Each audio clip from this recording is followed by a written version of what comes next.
She's opening it up now. All right. Well, good afternoon to our attendees for this Save Time and Money with Cooperative Purchasing webinar presented by the Volunteer and Combination Officer section. For those of you that are live, you're going to be probably surprised at the opportunity that you have to save money. And we all know in this day and age with inflation, it's a significant event if fire chiefs can figure out how to save some money on a variety of projects. So we're using a voice over IP technology through your computer speakers or headset. So make sure your speakers or headsets are turned on and the volume is turned up. So your microphones are muted, so we don't have to worry about your dog barking or the door slamming or your pager going off. So just, we're okay with that. So there are handouts that have been uploaded that you can download free. We will have some questions and answers at the end of the presentation. If you have a question, please write it down and send it in so we can ask that question of our two presenters for today. What is the VCOS doing? Is a big question that VCOS is asked most often. We're doing a variety of things. And there's some of them there right there on the screen. I'm not going to read them all to you because I know that you guys can all read. So, but a big thing that we are doing is trying to increase our communications. We're doing a lot more webinars than we did last year, and we're having great response from members and non-members to attend the webinars. So we are working for the future and looking at how we can create a critical thinking boot camp for chief officers. And so, look forward to those things that the VCOS is doing. And if you'd like to help on any of these projects, please send a VCOS board member and the information, or my email will be out. You can send me the stuff and I'll forward it to the appropriate people. So with that, we should be, or here's the upcoming events. And, we have a lot of them coming up, many webinars. And hope that you will spend some time with us on those webinars. If you can't do it live, don't forget that you can always view them in a digital format after the webinar is over. So our presenters today, I have known both of them for a long time. One of them maybe a little longer than the other, but these are two individuals who have lived and breathed this cooperative agreement, cooperative procurement process. So I encourage everybody to listen to these two experts in how to give us as a fire chief a chance to save some money. So Crosby Crindle and Sean Stokes are our two presenters today, and I'm turning it over to you guys. Go. Thank you, Chief. It's been it's a pleasure to work with you again. As you say, we've been in this business a long time, and happy to have the opportunity to share a little bit of information with your audience today. And hopefully we'll be experts and live up to your expert standing. They say an expert is someone that comes from more than 500 miles away with a briefcase. So I've got a briefcase and I'm probably 500 miles away from some of you today. What we're going to talk about is cooperative purchasing in general and how it works and basically how you can use it in your agency to save money and sometimes to save time as well in your procurement process. And then we're going to give some examples about how to use cooperative contracts, how to select them, and then really which ones are out there that are some of the better ones to use. We have one in particular that's been a long time favorite of the fire service and created by the fire service that we're going to share a little bit about as we go through this. So first, we're going to share a little bit about ourselves as presenters, so you know why we have a right to talk about this. That picture there shows that two things. One is I used to be in the fire service, and two is I used to have a real crazy, ridiculous East Coast firefighter mustache. I now live in Oregon. I put the picture of the state up there, and I often point out when I'm doing this live that I'm from Bend, Oregon, the central part of the state, and it's the dry part of the state. Not many people realize that most of Oregon is dry, so all that tan part of the state you see there is higher elevation, is dry. My career spans both the volunteer and career fire service, a bunch of different ranks you can see. And I also had the pleasure of working at the IFC as their director of professional development before moving west and becoming what I call bi-coastal and live on the West Coast and worked out here for Western Fire Chiefs Association. And about the last 20 or so years, I've been involved with or run cooperative purchasing organizations.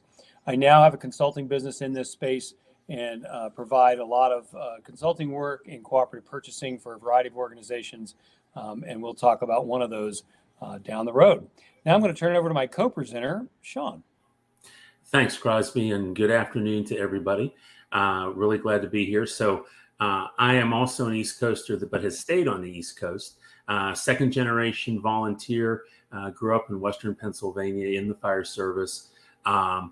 Non-traditional chief in a large system. I'm a volunteer chief of one of the VFDs that's part of Fairfax County Fire and Rescue. So I am not an authority having jurisdiction. That happens to be John Butler, the IFC's first vice president in our case.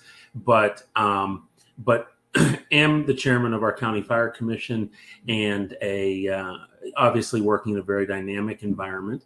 I am a member of the VCOS board, but want to make clear that today I'm here representing Cooperative Services and my work with Crosby and the work that we do together. I do have 2 degrees in aviation. Tell me what that has to do with the fire service. I'll refer you back to being second generation. I also have worked at the IFC. My last position was assistant executive director, and now have worked with Crosby for about a year. I guess a year this month that we've been working and helping to get the cooperative purchasing world put together a little better for the fire service to help serve our brothers and sisters. So that's a little bit about me, and back to you. Thanks, Sean, and congratulations on your year with us. It's been a real pleasure to be able to work with you again in this role. All right, so let's jump right into the material. So essentially, agencies today face 2 buying decisions.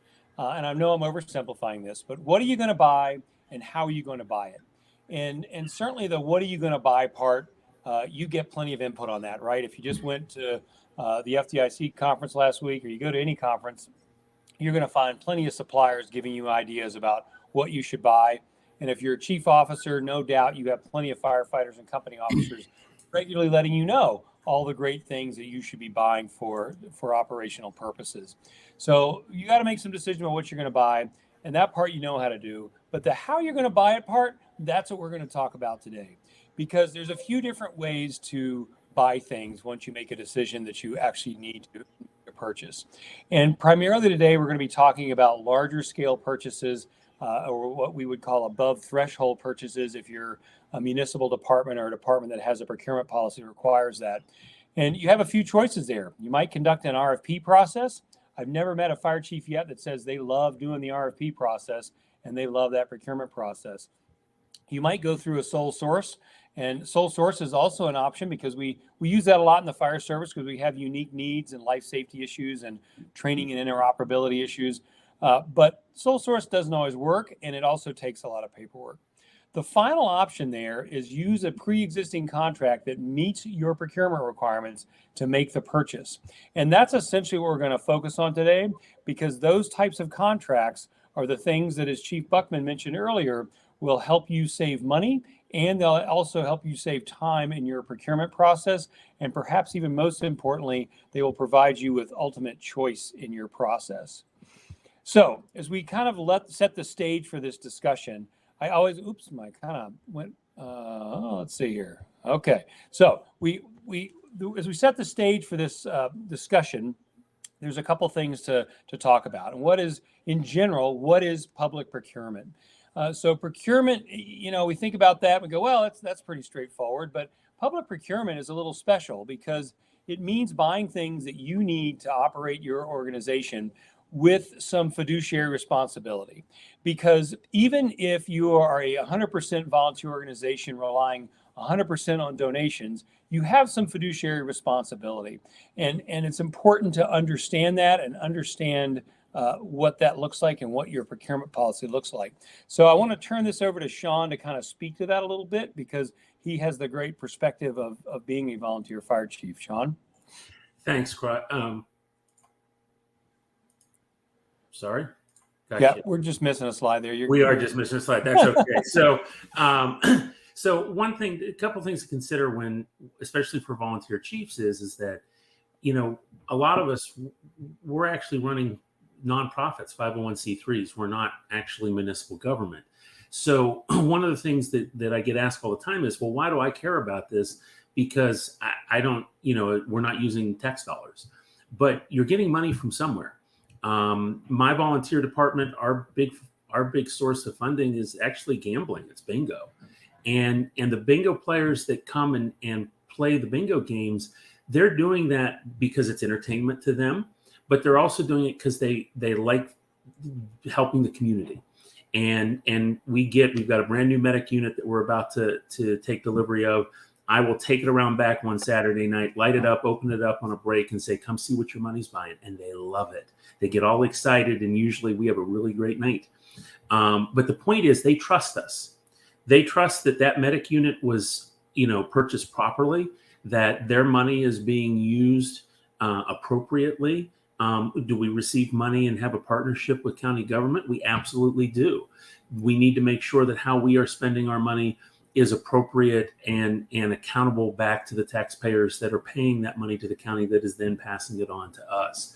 So regardless of whether your department, how big or small you are, whether you're doing, fish fries and chicken barbecues to raise money, whether you're running bingo, whether you're sending fund drive letters, whatever it may be that you're doing, the public is trusting that you're going to use their money appropriately, whether the tax man is saying you must pay it or you're offering something and they're being willing to give you that money. It's the same trust that needs to be put there. So that's why this is important, even for volunteer departments that may not be municipal entities or other than being recognized to operate really tied to a municipal entity. It really is important for them to be able to have that trust in what we're doing. Now, so of course, what's your procurement policy? Well, in municipal government, and Crosby will talk here in just a moment a little bit about from the municipal perspective, but from a volunteer nonprofit corporation perspective, you may or may not have one, and you may want one even if you don't have one. A lot of it may be driven by your bylaws. Who can purchase? How are decisions made? Even within our county, the neighboring fire company to mine, at my fire company, our board of directors makes all the decisions. We can go buy $1 million pumper and it's going to be 11 of us in a room that are going to make that decision. The company next door, that's a membership-based decision, and that's dictated by their bylaws. That dictates, that's their procurement. I mean, that's how they're going out and deciding how they're going to purchase things and make those decisions. Things like the federal government, FEMA, Assistance to Firefighter grants, you have to have a procurement policy if you get awarded a grant to be able to go and purchase. You have to have a written policy. We actually had received FEMA money from damage from a storm. We had to have a procurement policy on record to be able to obtain those disaster funds. So it's not just, again, where the source of the money is or the type of organization you are, government versus a nonprofit. It is still very helpful for you to have that policy and to think about what are those authority levels, are they up to date, and what your thresholds are, because you're going to probably get asked at some point. And that's before we talk about municipal government, Crosby. Thanks, Sean. Yeah, I think a couple things I'd like to add to this are if you do have a procurement policy, and especially if you work in a municipal government, because we know we have a mixed audience on this webinar, and some of the folks probably run municipal departments, others might run all volunteer departments.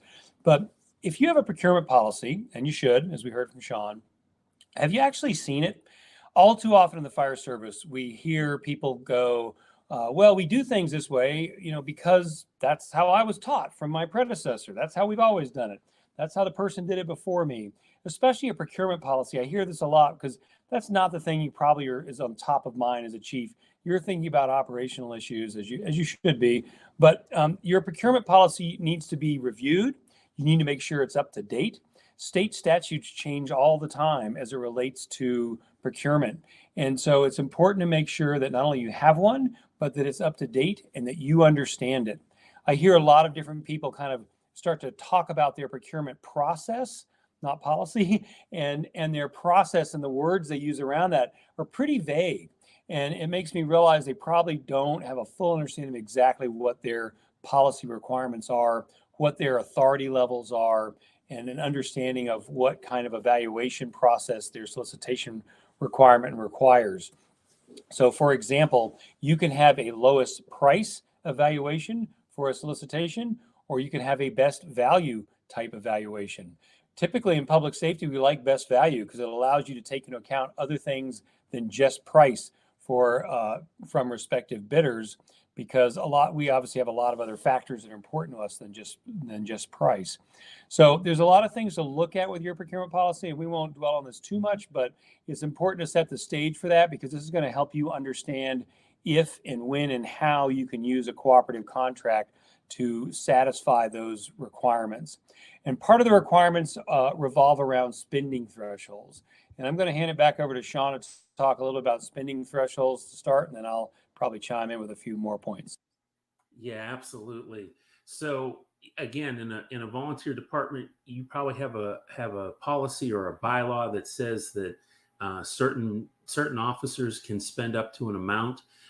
In my company, it's the president and the chief, and we can spend up to $1,000. It wasn't too long ago that was $500.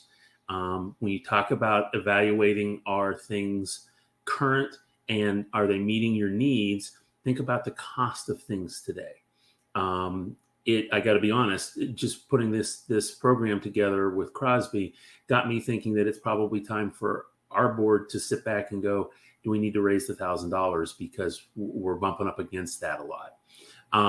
In our case, we have a lower limit, it's $1,000. Anything over $1,000 requires board approval. In some, especially in some municipal governments, either driven by local statute or by state requirement, there may be a lower limit and an upper limit, where you have a what I would call petty cash, or like I said, in our department, just that ability to spend at below the lower limit, essentially purchase as you choose. In between, there may be a more formal but not a very intense process for a certain amount, and then over a limit, there may be a requirement for a very specific process because of the costs that are involved. All of this is going to get laid out in your policy, but you need to for obviously for municipal government, it's probably getting driven by statute or some other requirement. But for the volunteer companies, think about accountability. Think about I sit here and it's $1,000, we say $1,000, for a lot of departments, $1,000 is a lot of money. And how do you want to make sure that you've got that accountability in place to yourself and to the public? Crosby? Thanks, Sean. Yeah, I think that what I'd like to add to this, to Sean's point on the upper and lower limits, this is common in the municipal space. Virtually all 50 states have some kind of upper and lower limit. And this is where the details matter. I often hear chiefs say, oh, yeah, we got to get 3 quotes. Well, what does that mean exactly? How do you get those 3 quotes? Does it matter? Do you have to advertise it in a public way? Do the quotes have to be documented somehow officially, or can they be written on a paper napkin, literally? I mean, I say that kind of tongue in cheek, but I've seen it happen.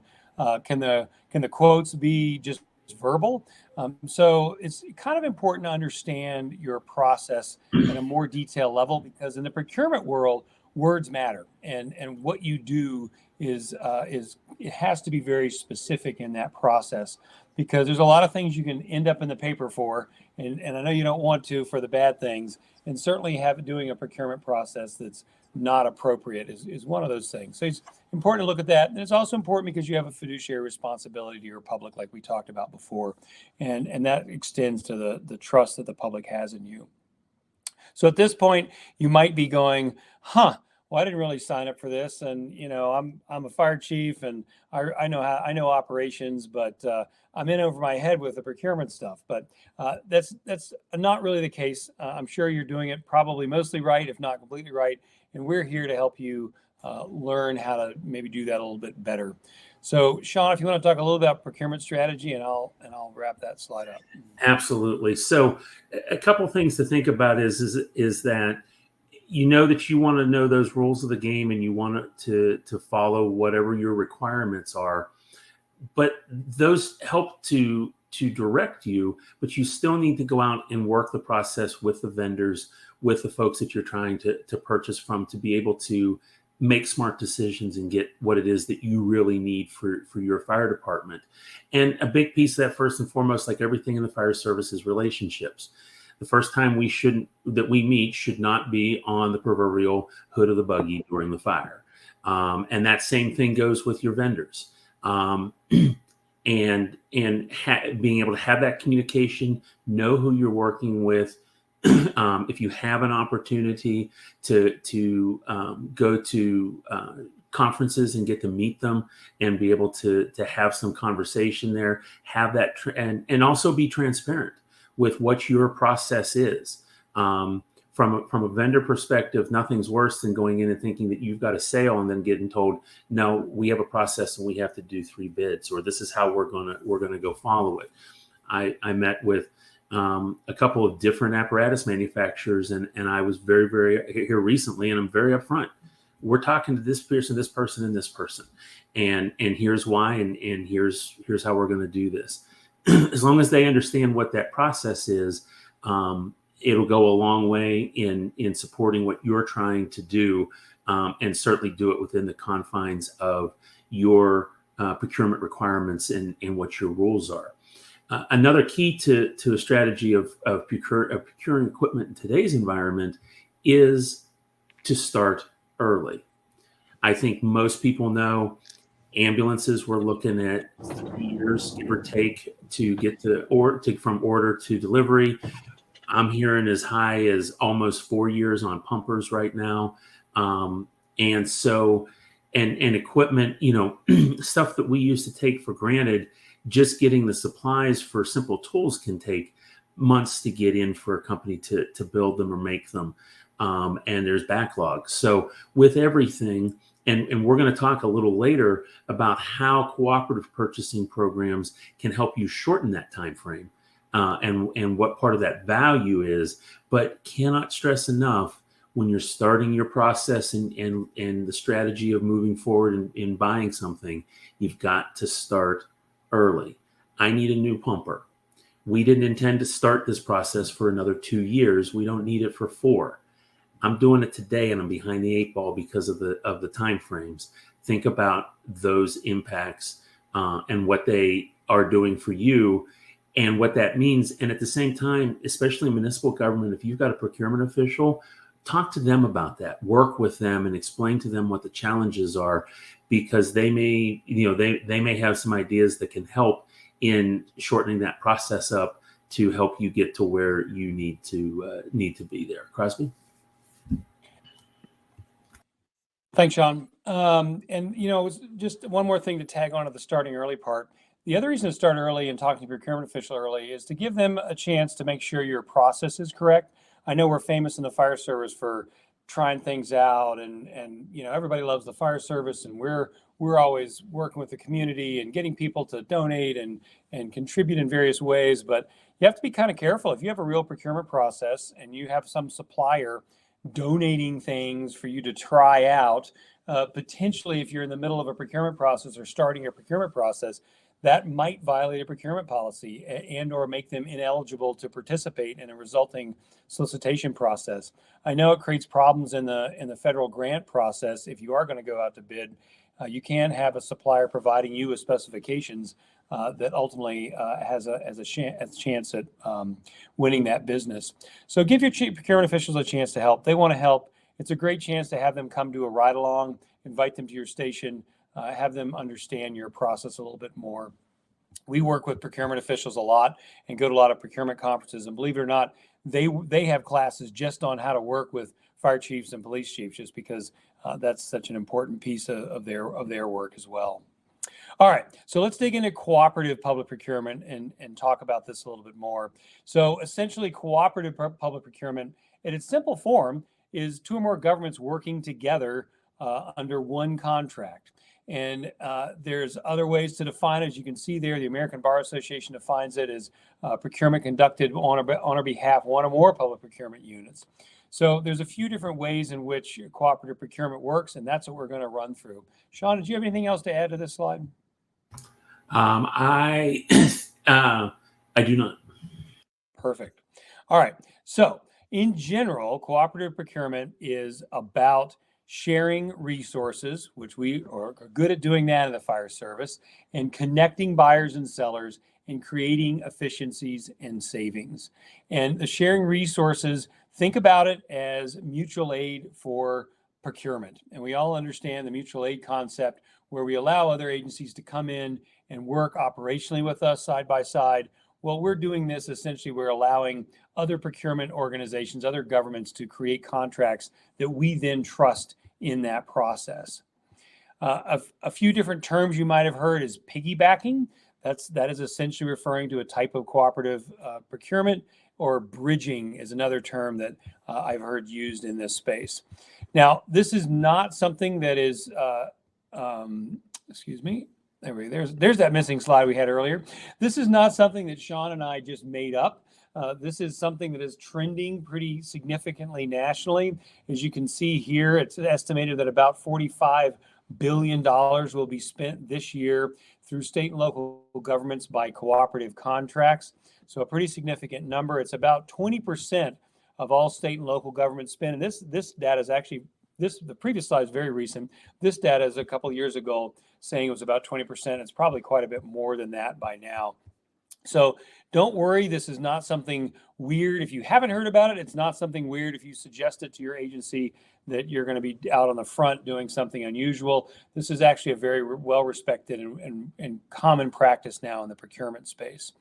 And usually it's authorized by state statute.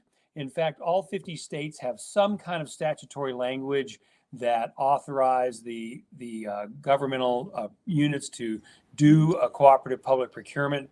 And, we talk about governmental units and public procurement. And I'm just going to go back to what Sean was mentioning earlier in this presentation. Even volunteer agencies, we often are looked at and considered and treated as governmental units, right?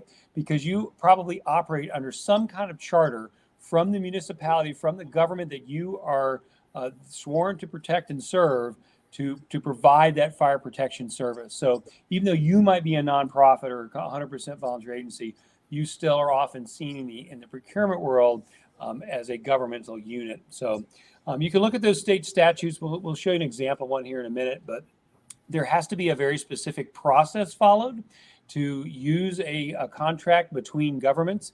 The contract has to be created in a very special way. It usually has to be done by a governmental entity originally for it to be eligible for you to piggyback off of that. And language has to be included in there for there to be an indication that there'll be other governments piggybacking off the resulting contracts. I see this happen quite a bit, where a fire chief or department will say, oh yeah, we just bought off of the neighboring jurisdictions turnout gear contract. We want to have the same gear, SCBA contract, because we want to have the same gear. That makes a lot of sense, right? I mean, interoperability and all that. The problem is, if you buy off that contract and there was no language in the original creation of that contract indicating that you or other agencies might be buying off of it, you potentially open yourself up to a challenge by other vendors who might say, wait a minute, if I had known that more people are going to buy off this, I would have responded differently with different pricing, with different products. And they might have a legitimate argument to that. So be very careful if you're doing this at a regional or local level. It's perfectly great to do that. Just be careful to make sure you're doing it in the right way. So let's just real quick history lesson here. Cooperative contracts basically got their start in a state level. A lot of the state procurement programs that exist today were considered some of the early cooperative procurement programs, and to this day are still considered a cooperative program of sort. Different states handle it differently, but a lot of state agencies, state procurement agencies, create contracts that they specifically make available to all the localities in their state through some kind of website or through some kind of procurement program. Originally, we saw this mostly with bulk items and commodities like fuel oil and copier paper. Amazing now how many things are available through cooperative contracts.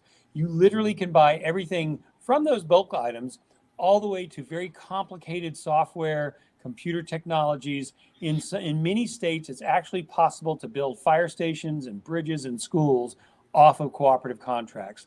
So there's almost nothing now that isn't potentially available through a cooperative contract.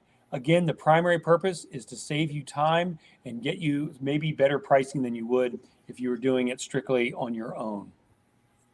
So traditionally, when we talk about traditional cooperative procurement, it is two or more governments collaborating together. They both have their names on the solicitation. They both agree to the specs. They both agree to the process. They sign some kind of intergovernmental agreement or interlocal agreement, and they do the solicitation. Usually they get better pricing than if it was just one government doing it on their own. So that's good. And then the resulting contract is used by both agencies. And that's fine. That's a great way to do it. If you'll notice, though, I said both governments have to agree to all of those terms and conditions in the RFP process, and they buy off that contract.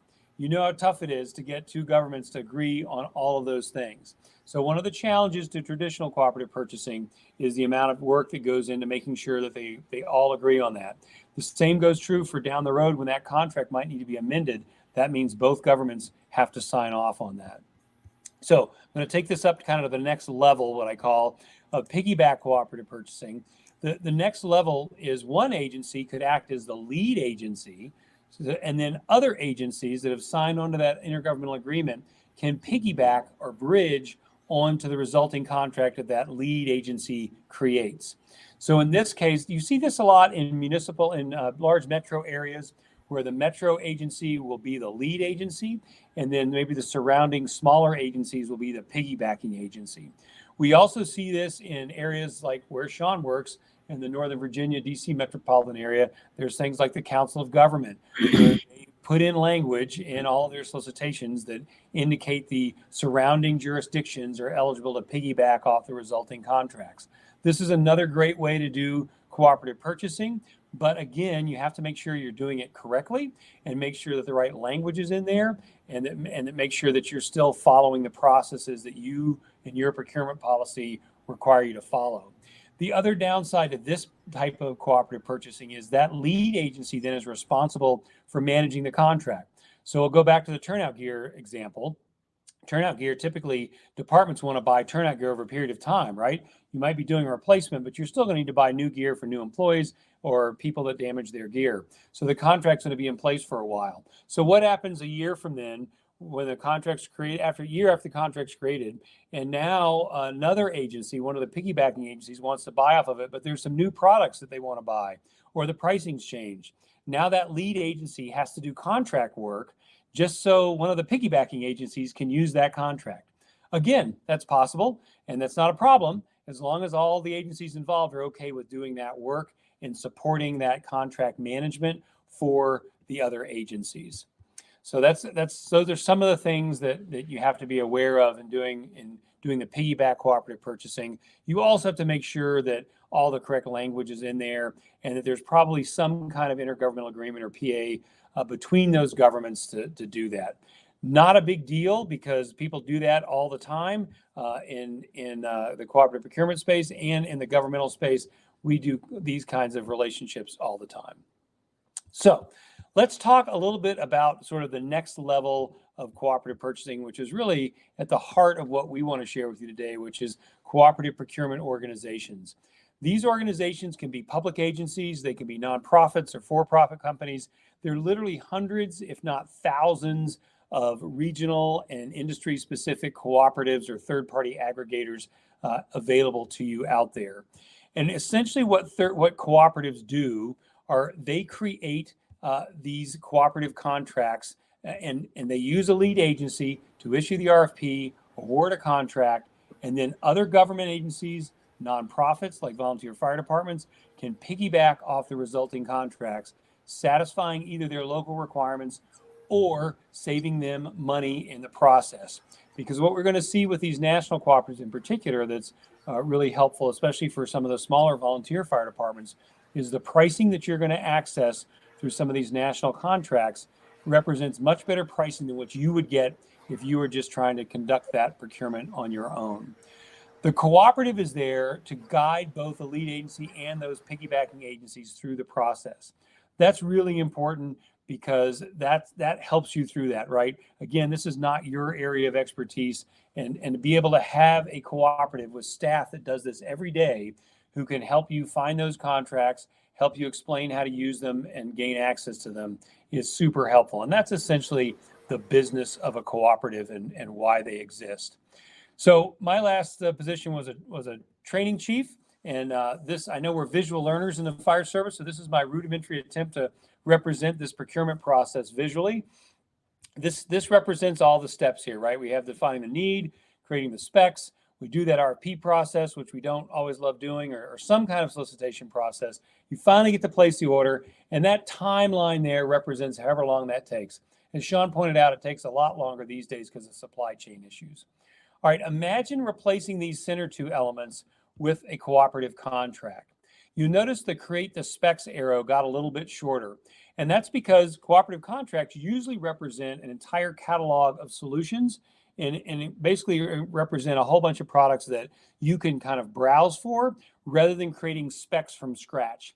If you're going out to bid for a fire apparatus, your specs have to be from scratch, right? You have to tell them everything you want. This way you can select from things you already know you want and create specifications much more quickly. The word co-op there represents that solicitation process. You probably, or represents satisfying that solicitation process. You probably know what's going to happen next here. Placing the order happens a lot more quickly. So that obviously represents the time savings there and that timeline. But think about it this way too. This helps a little bit with that supply chain part. If it's taking 1, 2, 3, even 4 years right now to get certain pieces of equipment, especially apparatus, if you can place the order that much more quickly, it helps shorten the cycle, that procurement cycle. One of the most important things to get out of this presentation, if nothing else, is those little words at the bottom there, which say that you're going to be satisfying the competitive solicitation requirements, not skipping them. If you are a municipal department and you have a procurement policy, this satisfies your procurement requirements. It doesn't skip them. Please don't go tell your procurement official, hey, I went to this cool webinar and I learned how to skip my procurement requirements, right? That's not going to impress them. All right. So this represents a bunch of the different value elements of cooperative purchasing here. We won't go through each one of these here. I'll talk a little bit about them, and I'll give Sean a chance to chime in on any that he likes as well. But the point here is that the cooperative purchasing represents value to the public agency or the fire department and the supplier, because both of those organizations, both the buyer and the seller in this case, much prefer selling based off of relationships and value and having an expedited process. Nobody in this equation loves going through that RFP process or that protracted procurement process. And nobody likes being the voice of just one customer when they can be the voice of many customers. So this is about saving time and money in this process. And as well as about, for the suppliers, it's about allowing them to leverage their relationships in this process, which are really important. It also avoids low bid and low quality, which is really important, of course, when we're talking about life safety issues. And then last but certainly not least, represents the volume pricing you see with some of these contracts. Sean, did I take all your speaking points, or do you have anything to add to that?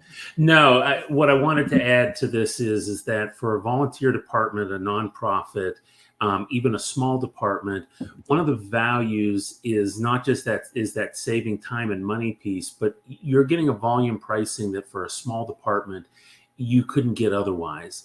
And to think about the savings and the best value on, we talk about fire apparatus and ambulances and tools and equipment. Those are all cool things. That's why we joined, right? Shiny red fire trucks and lights. But the reality is that we're running a business. Okay. People laugh at me, but I'm also, I run a bingo parlor, right? And that means I need toilet paper and I need paper towels and I need cleaning supplies, and cooperative purchasing groups can help to provide that connection and contracts that you can buy off of that are going to help get you volume pricing in a way that you couldn't get otherwise for supplies and things that you have to have one way or the other. It's that business side of it. So there's a value here, even if you're sitting there going, well, my bylaws say X, and that's nice when I go buy a pumper, but I buy a pumper every 20 years. Here's the thing: there's a lot more that's here, and Crosby and I are going to talk further on about some specific programs and some options that are out there. But it's more than just the big shiny truck, and there's a lot of value for you that you can take away from. And this is where, as Chief Buckman mentioned about saving money, this is some of the things that can help you stretch that donation dollar, that tax dollar, that municipal dollar longer. Thanks, Sean. And also the full line of solutions point, I think we skipped over that now that I think about it, but that's a nice thing too, because once you develop a relationship with a co-op, you can find that you have access to a variety of solutions, a variety of vendors and suppliers that you might not have even thought about before that provide options for you. If you're running a fire department, you have all kinds of things, right? You're running a building and a commercial kitchen and sleeping quarters, and you got lawn maintenance probably to do out front. And so there's all kinds of things that you might not have thought of that are available through cooperative contracts that help you save money and time in that process.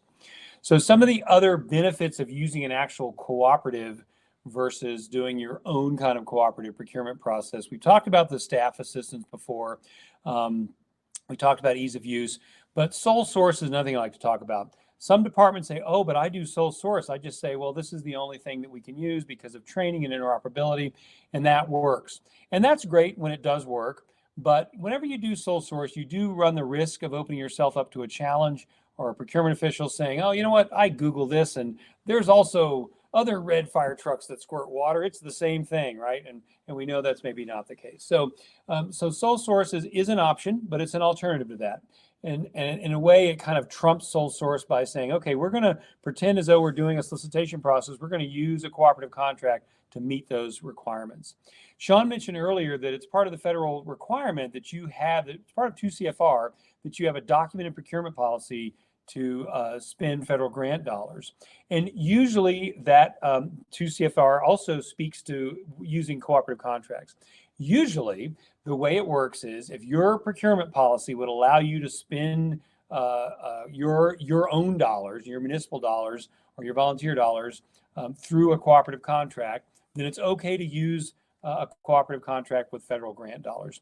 Of course, you need to look at the policy and look at that federal grant requirement and see if there's any other additional information or additional forms that need to be completed, but usually they're usable with federal grant dollars.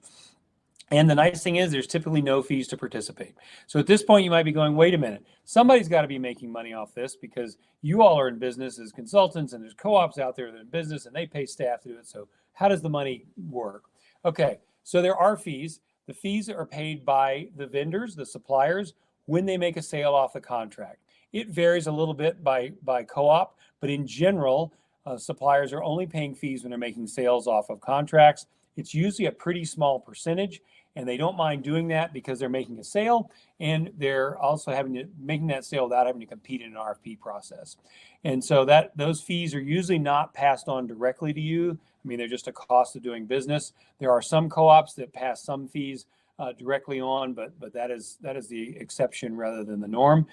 So that's something to look at with a co-op, but typically there's no fees to participate, which is really nice as well. Okay, so legal authority. This is the really fun part of the presentation, is talk about state statutes. We'll just spend a second on this. But I mentioned earlier, state statutes usually allow this. If nothing else, you need to make sure that your local procurement policy allows it, or at least doesn't prohibit it, because if it's called out in state statute and your local policy doesn't prohibit it, then you're good. If it doesn't specifically call out cooperative purchasing, you usually have the authority through some combination of interlocal cooperation acts or joint powers acts, which exist in all 50 states and again are very common for things like mutual aid and intergovernmental assistance. So it's usually statutorily not an issue, but the local procurement policy level, you could have certain requirements we'll talk about here in a minute. I'm not going to read all this. This is the eye exam portion of the presentation. It's just an example pointing out that state statutory language exists that specifically calls out the use of cooperative contract. So that makes it easy for you to find that at your in your own state. So when we talk about cooperatives, what are we talking about here? Give me some examples. Well, here's some. One is Sourcewell, your fire rescue GPO. We'll talk about them a little bit more later because they have a long history in the fire service. I'm guessing many of you in the fire service have heard of Houston Galveston Area Council, or HGAC. You might not have heard that. No, that's what that stands for. Both of those cooperatives are examples of governmental entities that are cooperatives. They're both special service or special education districts within their respective states that serve a region in a variety of ways, including cooperative procurement. Another one you may have heard of is Omnia Partners. They're an example of a for-profit cooperative that works with different government agencies to create those contracts. They're a big national cooperative. You may also have heard of NASPO Value Point. NASPO stands for the National Association of State Procurement Officials. Their cooperative program is called Value Point, and that's run as a state-by-state type program. And NASPO is a nonprofit association, so that's an example of a nonprofit one. So there's a bunch of co-ops out there. You actually have to think a little bit about what kind of co-op are you going to use. And so you don't have to spend a lot of time on this, but there's a few things to look at there, because basically you're letting that co-op be your pilot car, if you will, or follow. You're the one who's following their procurement policy. So there's some things to think about when you're looking at the co-op, like how long have they been operating? That can be important because this procurement process and the cooperative procurement process takes a while. And so if they've been operating for a long time and they don't have issues or challenges, that's a pretty good indicator they're doing it right. And you look at the process, you have to register, they need fees. Who is their lead agency? What kind of procurement policy do they follow? These are all questions to ask because it's going to help inform you of whether or not they'll satisfy your requirements and your procurement officials' requirements. Perhaps most importantly, look at how responsive are they? How accessible is the documentation? You're relying on these folks to have conducted the procurement process on your behalf. So if you ask them questions and you're not able to get the right answer or a good answer or a timely answer, then you might want to be thinking about, is it the right co-op for you to use? Because that's the experience you're going to have if you're ever audited. You may have a similar experience, right? I guess I shouldn't say that is, but it's a good indicator you might have a similar experience. And so looking at that documentation, you need that for your audit records. Is it readily available? Is it on their website? Do you have to ask for it? Do they provide all of it, or do you have to ask for it piecemeal? So those are some of the things to think about when you're evaluating a cooperative to make a decision about whether or not you're going to let them satisfy your procurement requirements. Believe it or not, there's another way you can look at this. There's a professional association for everything out there. There's now a professional association for cooperatives. It's called the National Cooperative Procurement Partners, or NCPP. And you see their website up on the screen there. It's ncppassociation.org. There is a free roadmap to how to use cooperatives. That's what the background of that slide is. That's why it looks a little different. And that is available on the website. NCPP membership for government agencies is completely free. So if you're interested in joining NCPP and getting access to a variety of webinars and other education about cooperative purchasing, it's a great resource. You can also go there and see which other cooperatives are members of NCPP, because it means they have to follow the ethical standards of that professional association. So it's a great resource for looking at cooperatives and trying to make a decision about whether to use a particular cooperative or not. All right, so you've looked at the cooperative, you understand they have a contract that's useful for you. Now you've got to look at that contract for a minute and make sure that it's also going to work for you. Look at the pricing of the contract. Does it line up with what the salesperson is telling you? Do the terms and conditions, are they acceptable for you to use? Are they flexible? Most cooperative contracts allow for flexibility to add or adjust terms and conditions for your locality, because the reality is a national cooperative contract isn't going to meet every locality's terms and conditions. They usually allow for participating addendums if you need to add or change something. And often cooperative contracts are ceiling-based pricing, meaning that you can also use a cooperative contract even if you're getting better pricing than what was listed in the original cooperative contract terms.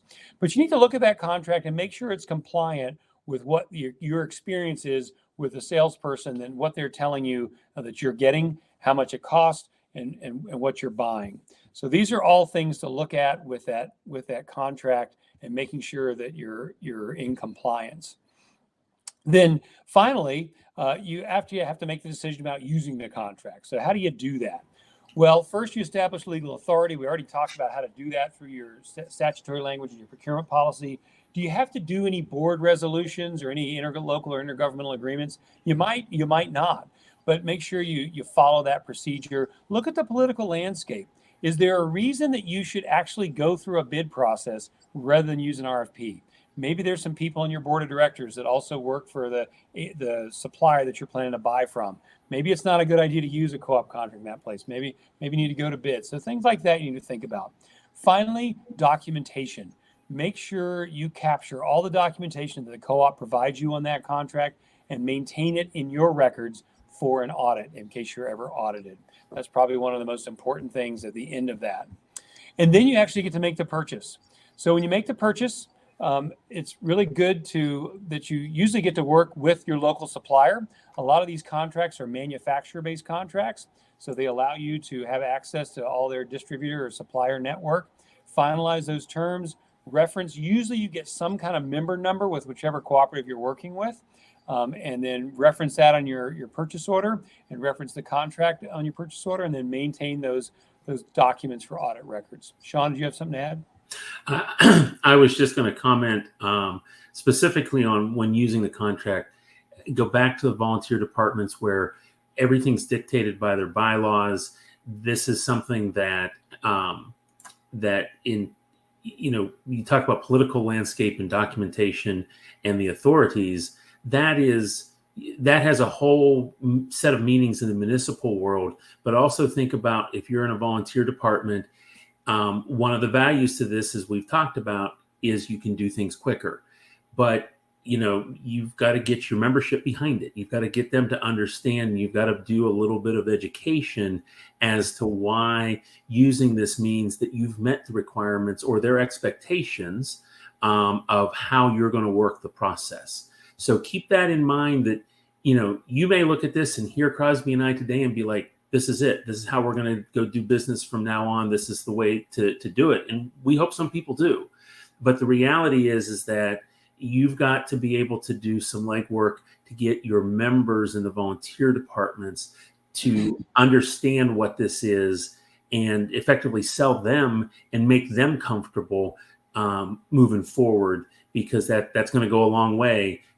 But you're still going to have those challenges. It's just a different audience. Great. Thank you for that. It's a good add. So we're going to move on to talking about a specific example of a cooperative that is special to the fire service as we get close to wrapping this presentation up. So I was also going to remind you to ask any questions. There's a Q&A box that you have access to as participants. So feel free to submit your questions in there while we get this wrapped up. I want to talk about Sourcewell, your fire rescue GPO. Fire Rescue GPO was created by the fire service, by your professional associations, in partnership with basically all the fire chiefs associations across the country. It was started in the West by Western Fire Chiefs Association, or the Western Division of the IFC, in partnership with all the other U.S. divisions of the IFC and all the state chiefs associations. And that program has been largely successful, and now it's recently moved over to Sourcewell. Why? Well, Sourcewell is one of the best in the industry. Sourcewell is about a 40-year-old governmental agency. I know it's a weird name for a government, great name for a co-op, but you'll see their website there, sourcewell-mn.gov. They're formed in Minnesota state statute, and they are essentially one of the largest, if not the largest, government-based co-op in North America, with over $6 billion sold through their contracts last year, and about 50,000 government agencies participating in using those contracts. And they have a great staff that's very responsive to that process. So that's all was valued by the fire service, and they wanted to see Sourcewell manage this fire rescue GPO program moving forward. And so now we have access to all of the resources that Sourcewell bring to bear in the public safety market. And chances are your procurement official has already heard of them, so that's kind of an added bonus. So Sourcewell has been working over the last few years with the fire service to make sure that They have a good amount of public safety focused contracts available. Here are some of the recent solicitations that they've conducted, resulting in dozens of new public safety contracts. About 100 of the 600 or so contracts they have in place are focused just on public safety. Here's an example of just some of them. There are many more than that. These are just some that I throw on the screen because a lot of them are ones that you will probably recognize. But again, you have to go to the Sourcewell website to see all of the contracts available. Sourcewell is a government agency, so they create contracts through that solicitation process we talked about. They create a relationship with that supplier, and they create a relationship with a government entity. And then at the bottom of the screen there, you see you as the government entity or the volunteer fire department work directly with those awarded suppliers to use that contract. You see the contract documentation available on the Sourcewell website, and all of that information is available there. And essentially, you get to work with your supplier, reference your member number, maintain your contract documentation, as we mentioned earlier, for your records. And there you go. You're able to save money, have a choice, and have documentation with no obligation. So if you have any questions, this would be the good time for them. I'm going to leave this slide up here with my contact information and Sean's contact information. You can see we do work with Sourcewell. So if you have Sourcewell related questions, you can use that email. Otherwise, if you have general questions about other co-ops or about this in general, you can use our cooperative services email. Chief Buckman, I appreciate the opportunity to turn it back to you for the last few minutes, unless we have questions. All right. Wow. I'm sure the attendees are going, oh my gosh, this is a lot. And there was a lot of information. And we encourage even those who attended it live that you share this information with other officers on your department and look at how do you implement some of this stuff, because it is about saving money. And I think Sean is the one who said it. Accountability, making sure that you're using the taxpayers' money wisely. It's not always about low bid. You don't always have to buy low bid, but you do have to be responsible and accountable in how you use the money. So I'll try to start off here with a pretty simple question. What are some of are office supplies available, and what are some examples of an office supply that you could buy that every fire department needs that could save them some money? Well, that's an easy one, Chief. Virtually every office supply is available on contract, and most cooperatives have a robust offering in this space with all the major office supply that you would expect out there. And so you definitely save money on those contracts, because those are great examples. Those commodity type contracts are typically the ones where you see the real cost savings, because they're representing large volume by these co-ops. And I just had another question that popped in, if I can jump in real quick, Chief. One question we get is, how do you find a contract? How do you know there's a co-op contract to use, right? I mean, we gave you an example of Sourcewell, but there's a lot of co-op contracts out there. Ask your salesperson, the people that serve you, that you rely on, ask them if they have access to a cooperative contract.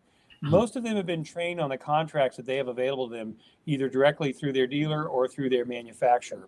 And then go to the National Cooperative Procurement Partners and look at some of those cooperative partners on there, and you can go to their websites. Find co-ops that you enjoy, that you trust, like Sourcewell, the fire service trusts, and start looking at the contracts they have available on their website. All the co-ops are pretty good about providing them on their website. So you can do, keyword search or search by category, and that's where you can find a lot of information about those co-op contract options. And to add on to Crosby's comment about talking to your vendors, I just had a conversation last week with one of our apparatus sales folks for this region, for one of the manufacturers, and he very much has who he likes working with and who he does, and not necessarily who he does, and very much was like, hey, I'm trying to move folks over here because this is who we're working with, and this is the good place, and it's working out well. And so they know exactly how and what's working best for them. All right, great. Well, I assume if you can get office supplies from most anywhere, you can also get cleaning supplies, soap, dishwasher, all that kind of stuff. So yes, you're shaking your head. Yes. So those are two examples of what fire departments need. Every fire department needs. Maybe not every fire department buying a fire truck or SCBAs or probably buying PPE at least 1 or 2 sets a year. And I know here in Indiana, you could buy years ago, you could buy off one of the large metro departments, buy gear from that manufacturer at their price. And we're talking a department that was ordering 300 or 400 sets of gear a year. Before, I think this is probably, might even been before the cooperative purchasing agreement concept.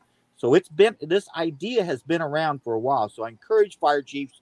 I know we're right at 4:01, our stop time. I'll just ask Crosby or Sean if you guys have any closing comments before I go through 1 or 2 more slides.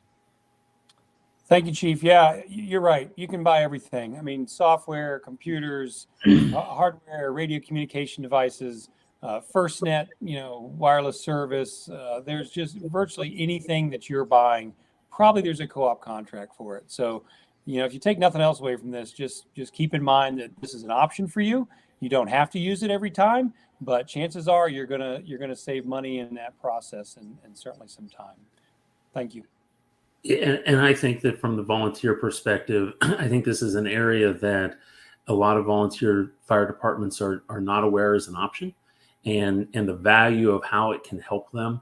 And I think that from my perspective, if the folks today take away nothing else, is that it gets them starting to look into it and seeing what their options are, to your point of office supplies and cleaning supplies, but also the best value on the equipment and tools that we need to do our jobs every day. And so that I think is a big takeaway for the volunteers, to understand that this is an option for them regardless of how they purchase. All right.